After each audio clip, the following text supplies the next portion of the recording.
All right, so my brother died.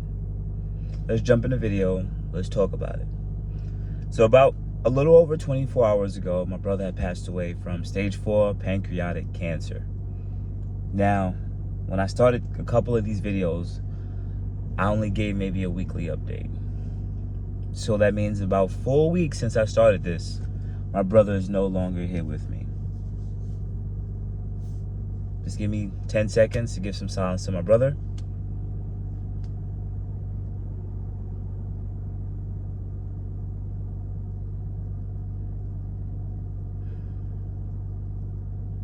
All right, guys, let's talk about it. All right. I think I can't remember the last update I gave you guys, but to do a prefix to anybody who was watching, right? About 6 weeks ago, my brother, 5 to 6 weeks ago, my brother was diagnosed with stage 4 pancreatic cancer. Where was he at and how did it work so fast, right? Thinking about it now, talking with the doctors, learning as much as I can about pancreatic cancer and how cancers work. Just like cars, they have check engine lights and problems and things that stop the car from running. The same thing happens with the human body. The only thing is we can fix and replace parts on cars, but for people, not necessarily. I could say about a year ago, my brother is he's about 5'6", 5'7". He's more of a bigger guy, more chubbier, more stocky, have heavier weight. But I could say about a year ago, he started losing weight. Not a lot, but marginally. He started saying that he's been changing up his diet because his doctor was telling him, hey, your cholesterol is high, your blood pressure is high. So he started changing a lot with his diet. Now, I must say, in the first 6 months, I'm talking about last year, summer, for the first 6 months from July to January, my brother did lose weight. And it looked good on him, right? It wasn't a drastic change, but it was like, oh, you're losing weight. And it looked better on him. Cool. Now let's take the last 6 months from February to pretty much now, September. I can say he was losing more weight. But even then, I'm thinking he's paying attention to his diet. Now let's fast forward to the last 3 months. Let's say from May-ish to September-ish. My brother was losing even more weight. Now, this is when I actually said something to him somewhere in May. I said, bro, you're losing a lot of weight. The reason why I said that is because when he was putting on his pants that he used to put on, it's like he had put on 38 pants and he's like a 30, and now he's a 34. So it's like, bro, like you need new pants. Like you're losing a lot of weight. I said, are you okay? And I remember saying that. He said, no. I've just been watching my cholesterol. I've been watching what I eat, I got a doctor's appointment coming up in June, a colonoscopy. He's 50 years old. So I'll get a lot of that stuff done now, but I know I've been watching what I eat. And I'm only eating about maybe once a day now at this point. And I really can't eat that much. Rewind. You know what I said? He can't eat that much. Since January, my brother was taking a lot of laxatives. He would take laxative. I must say, in my personal opinion, I wasn't watching him all the time, but I noticed he was taking a laxative, at least from what I know, once a month, because he'll always have a pain in a certain area that he always would point at. He said he would always have a pain there, right? So he'll take the laxative because he also wasn't having proper bowel movement, right? So he was taking that laxative, at least from what I know, at least once a month, maybe more than that, because this was pretty consistent, right? And he would always say he has this back pain, small back pain. He always state those 2-3 things. My brother was hit by a car some years ago, so he was always complaining about this backish pain for a minute, but it really started coming back in the last 6 to 9 months. Okay, back to February, March, June. My brother said he wanted to go to Barbados because he was in his 25th anniversary at his job, and they gave him 2 extra weeks of vacation time. So he was planning on going to Barbados in July. I dropped him off in July to go to see our mom, so he could go spend 2-3 weeks with our mom. In that time frame, my brother lost even more weight, and he was still complaining about this stomach issue. He said, but he didn't go to the doctor before he left because he said, you know what, he'll just save the colonoscopy until he comes back. Fast forward now. On the trip to about half a week in, my mom says, hey, you lost a lot of weight. My brother wasn't eating as much. Once again, he wasn't eating as much, right? And my mother was like, something's wrong. And then he fully stopped having full bowel movement. Short story short, he came back to America a couple days later. And then this whole saga starts from 6 weeks. Later June to now. I saw the disintegration, degradation, decline, whatever words that you want to say, receding of my brother's status. He came back with holding his luggage and being able to walk, right? He was still sick. He didn't eat in a while. To decline to the point that my brother lost about 50 pounds. My brother was probably, in my assumption, maybe 170, 180 pounds. 170 pounds, 5'6", 5'7", 5'6", right? Down all the way, and he lost about 50 pounds in this 50 to 60 pounds. My brother came from still kind of eating food, like he can chew, but the system wasn't working properly, where they flushed his system out, cleared all that up, right? They cleared all of that up, got it kind of working again, right? And then we found out what he was dealing with. And once we found out what he was dealing with, then the system was just like, we just can't function properly. And just the full digestive system turned off. It turned off. That was about 2 weeks after his diagnosis. Right? After his diagnosis, that was about a week after. So they said, hey, in about 2 weeks, right, we're going to give him chemo. But before they give you chemo, they got to do a lot of stuff. They got to take blood work. They got to put a port in. There's certain things that they have to do before they get you pre-ready for chemo. So it's not like something that you just jump into chemo tomorrow, because they need to do biopsies on plenty. They need to see where the cancer is. And this stuff takes time. Time is very important when you're sick.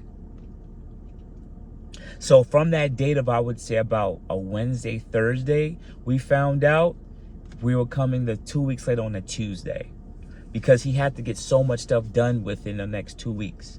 On top of us, our job, me and my mother was supposed, because my mother came from Barbados, she's retired, to try our best to take care of my brother.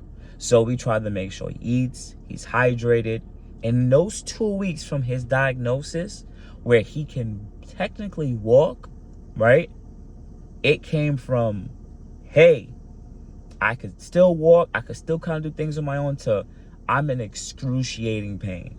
Once my brother found out that he had pancreatic cancer, he stopped trying to hide the pain as much, and he started showing it. Because he's like, oh my God, because now he knows where the pain is coming. They prescribed us Oxycontin, a bunch of other pills that were supposed to get him ready for chemo, because that comes with vomiting, nausea, and a bunch of other things to get us ready. They wanted it to be where we are we provide that care in the house once they start doing the certain stages of chemotherapy. I still end up going to work because I needed structure. I'm emotionally still all messed up. My mom is back here doing the best that she can do at her age, 7 years old, right? And every day I'm saying, bro, you gotta drink this shake. He said, I can't, because they have to remove this fluid out of his abdomen about every 7 days. It's about 4 to 5 liters of this secretion fluid that goes into his abdomen and presses down on his organs. So his organs can't really inflate and have a proper amount of blood flow. And on top of the pain from the pancreatic cancer he has, because there's pain that comes associated with that, right? And then also there was spread of cancer that went to his liver and to his stomach lining now too. And remember, his digestive system's off or not working properly. So he still was kind of started passing bowel movement when we was going to the bathroom. It was still kind of doing that, if you know what I mean. That was still kind of a thing, right? I would say 1 week out of the chemotherapy, He fully couldn't eat anymore. At all. If he did, it'll be a tiny... Now, we're not giving him hard food. We're giving him baby food and shakes. Like, I'm making protein shakes with everything that you're supposed to put in for a chemo person. I looked into everything. My brother could only take like 2-3 spoonfuls. And once again, every week we're going to get the stomach drained. That last week, I saw the steepest decline of my brother's health condition. He can't stand without us. When he's using the bathroom, nothing comes out. He's still peeing. He's getting around. He's getting around a little bit, And I said to my mom, he's not going to be able to get chemo like this, because if he takes this is going to knock him out. My mom said, but this is what he wants. This is what he wanted to do. I said, okay, but Mom, then probably not going to give it to him. That morning, I tried to bring him down the stairs, and we're going to fast forward this part because in the last couple of videos I talked about it. We couldn't even, I had to damn near bring my brother down the stairs because he can't walk. Got to the hospital. They said, no, you lost 20 to 30 pounds in 2 weeks. You're not eating. You're not passing. Let's admit him. My brother got admitted that Tuesday of the last week. Not this week. Whenever I put this video up, Tuesday, like August 26th, admitted. For that week time, they're trying their best to get his bowels moving, right? They're trying their best to get the digestive system running. They took more tests to find out what is the status of his cancer in just about 2 weeks. They came back and said, in those 2 weeks, now the cancer has even spread even more to his liver and to his, more to his stomach lining. And now it's free radical, or whatever you want to call it, going through his bloodstream. They said, now the care changes. We cannot give him chemo. He is not operable for that. I said, is this a situation where we move into comfort? They kept on saying what did they mean, but I said, right now he has something that it's spread and got worse. What are the next steps? Well, after that about a week, they said we need to put him on dialysis. Once our dialysis, I've been doing my reading, dialysis, I said, his kidneys are failing. Absolutely, their kidneys are failing. They said because he's not eating, for him to stay alive, we have to now give him a feeding tube. Not a tube that goes in your mouth. It's supposed to be a IV that goes into your bloodstream, and that keeps the person alive, right? They already have a tube in his nostril that goes down to his large intestine, small intestine, because his system isn't moving. So they have like a drain. It sucks out whatever fluid is in there in his small intestine out. Because they're like, what is this blockage? Why has the system been working? But there's no blockage. His system just stops working.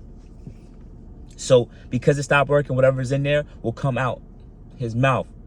You know what that is? Feces will come out of his mouth. They were sucking feces out of my brother's small intestine.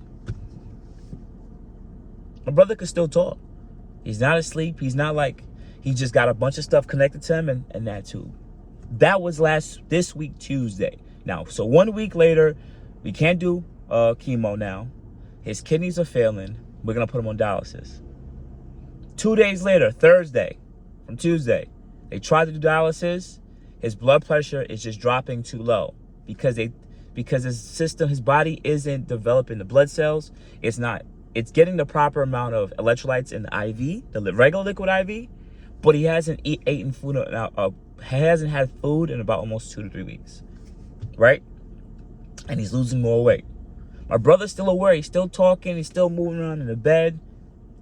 That's Thursday, right? I go see him that Tuesday, Wednesday. Thursday, I don't go see him because I'm mad that what happened to dialysis. Like, because that was the day they were supposed to do that. And it didn't go through. Doctor calls me. I can hear the morbidity in her mouth. And I can hear it in what she's saying. And I said to her, she calls me. She says, so because he can't take dialysis and technically we would have to move him to an ICU because we want to get his blood pressure up now because we can't even give him dialysis. So I said, listen, be honest with me. Tell me the truth. How long does he have left? I know my mom is going to be there soon, but you tell me. I want you to tell me how long he has left in your personal experience. No more wishing. Just be honest. She said, about a week's tops. This was Thursday. I said, shit. I'm already trying to handle things behind the scenes on my own in the last 2 weeks. The one thing about this, you guys, you got to be you can't be reactive. You have to be proactive. And this whole time I've been trying to be proactive. I'm researching, reading where I can, but things take time. And I'm just like, yo, once I get here, I already know the next steps are going to be. So I'm like, if he gets this step, then it can stabilize him. Couldn't do it. That was Thursday.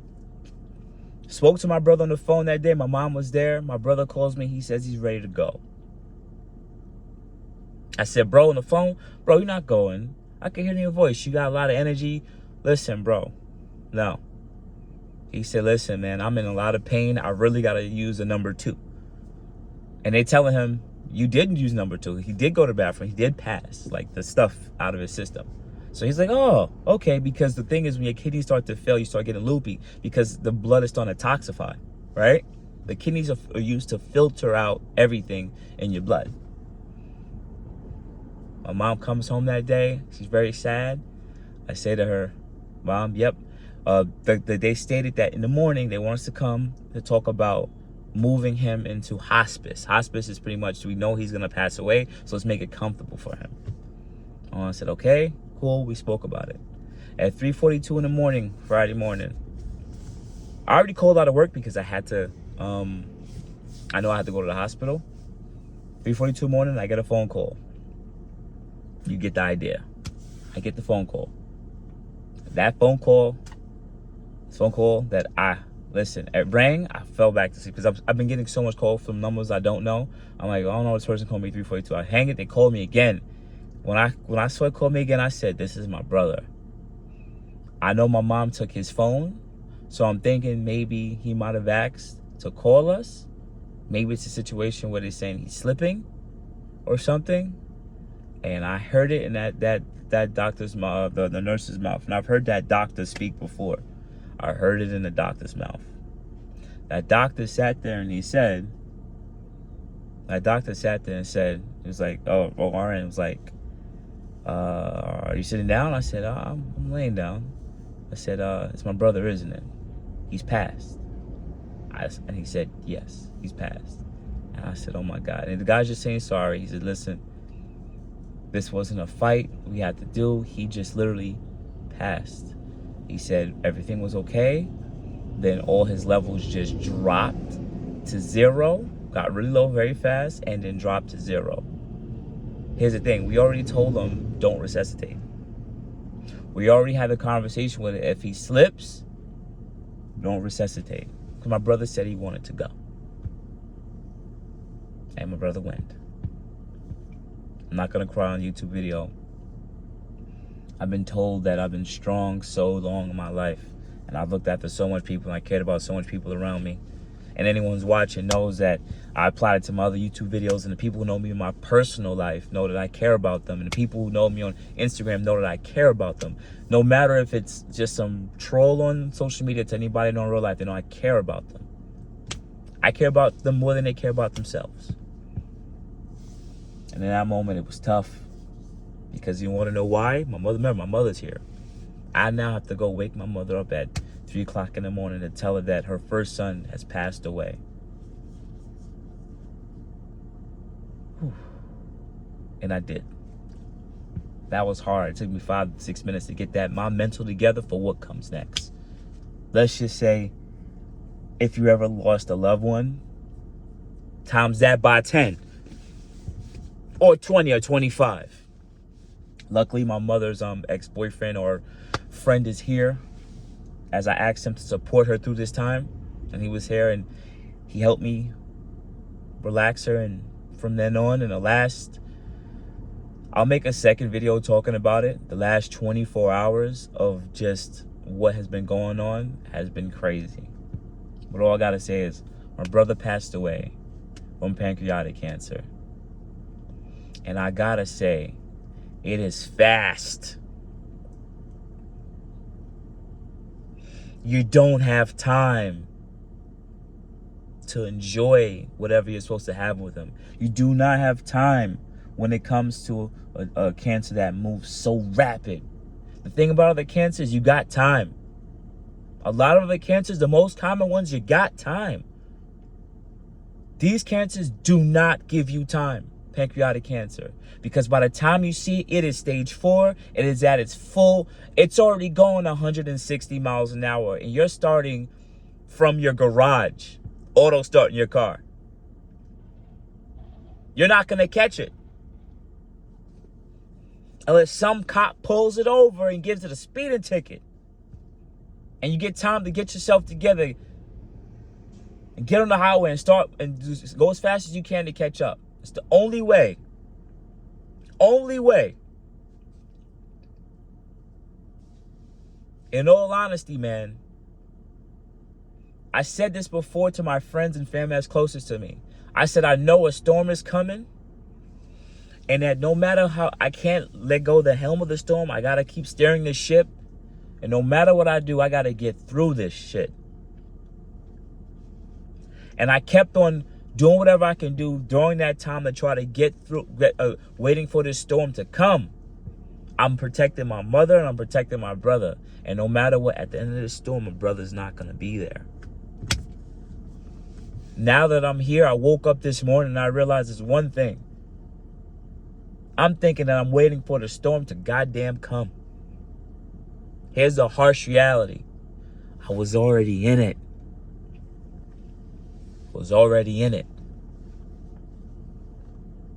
I made it past the storm and I didn't even know.